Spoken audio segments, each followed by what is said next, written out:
हे भगवान, हमारे श्रवण करते करते श्रवण की प्यास बढ़ती चली जा रही है। आप कृपा करके भगवान के मंगलमय चरित्र का श्रवण करावें। श्री सूत जी ने यम प्रव्रजंतम अनुपेतमपेत कृत्यम और यस्वानुभावम अखिलसारमेकम, इन 2 श्लोकों के द्वारा अपने गुरुदेव श्री सुखदेव जी के चरणों में प्रणाम किया। फिर नारायणम नमस्कृत्य नरम चैव नरोत्तमम देवीं सरस्वतीं व्यासम ततो जयमुदीरयेत्। इस श्लोक के माध्यम से अपने पिताजी के द्वारा किए गए मंगलाचरण का स्मरण किया। यहाँ 2 मंगलाचरण है, एक तो लोमहर्षण उग्रश्रवा सूत जी के द्वारा किया गया मंगलाचरण है, और एक लोमहर्षण जी के द्वारा किया मंगलाचरण है। तो लोमहर्षण जी के द्वारा जो मंगलाचरण किया है, ध्यान दें, लोमहर्षण जी के द्वारा जो मंगलाचरण किया है वो है नारायणम नमस्कृत्य, और जो सूत जी के द्वारा किया गया मंगलाचरण है वो है यम प्रव्रजंत। ये अंतर है।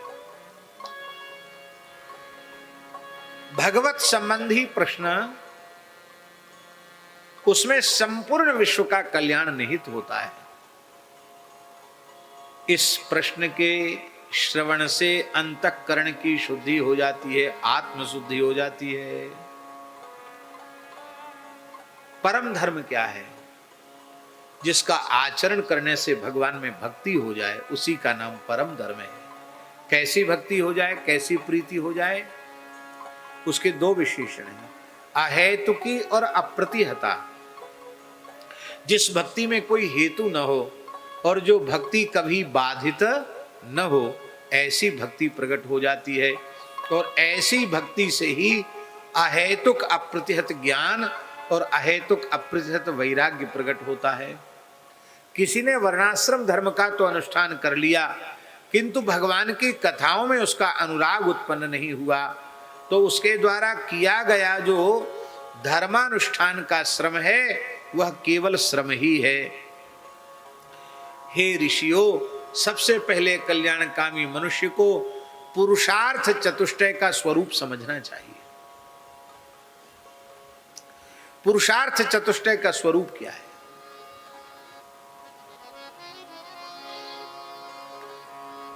धर्म का फल अर्थ नहीं है, धर्म का फल है मोक्ष। और अर्थ जो है वो किस लिए है? अर्थ धर्म के लिए है। काम का स्वरूप क्या है? इंद्रियों को तृप्त करना काम का स्वरूप नहीं है, केवल जीवन का निर्वाह, जितने में गुजर बसर हो जाए उतना।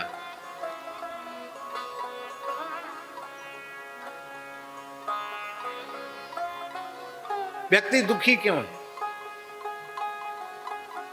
क्योंकि वह अपने आप में संतुष्ट नहीं।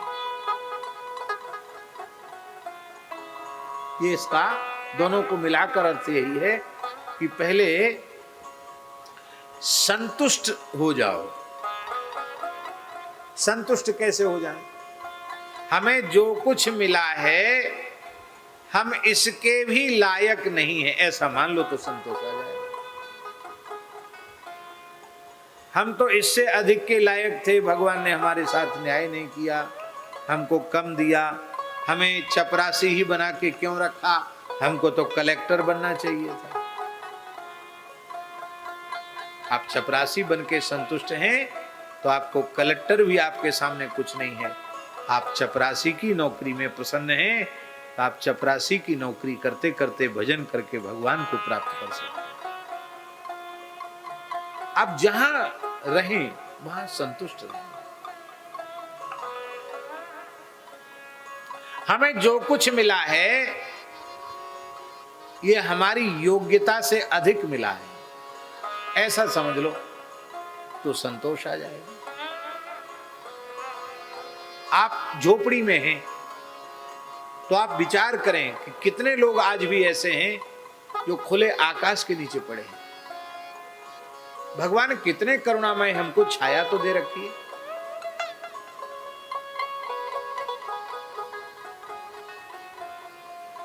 हमको कच्चा घर है तो कितने लोग ऐसे जिनके तो झोपड़ी भी नहीं है।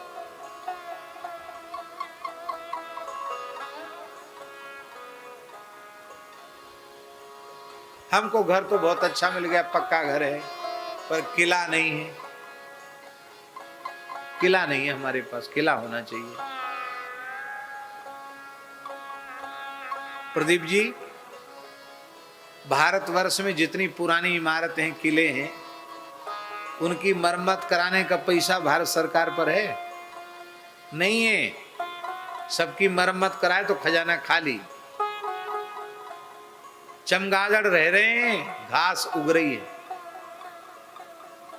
तो हम सोचें, इतने बड़े बड़े किले जिस जमाने में बने होंगे, ना क्रेन थे, ना आधुनिक यंत्र थे, कैसे बनाए होंगे? इतने बड़े बड़े पत्थर कैसे पहाड़ पर ले गए होंगे? कैसे बनाया होगा उन्होंने किले? आज वहाँ रहने वाला कोई नहीं, घास उग रही है। भैया ठाकुर जी ने जो कुछ घर दिया है बहुत ही, इतना ही बहुत है, इससे ज़्यादा अपने को आवश्यकता नहीं है। भजन करना है, क्या करना है?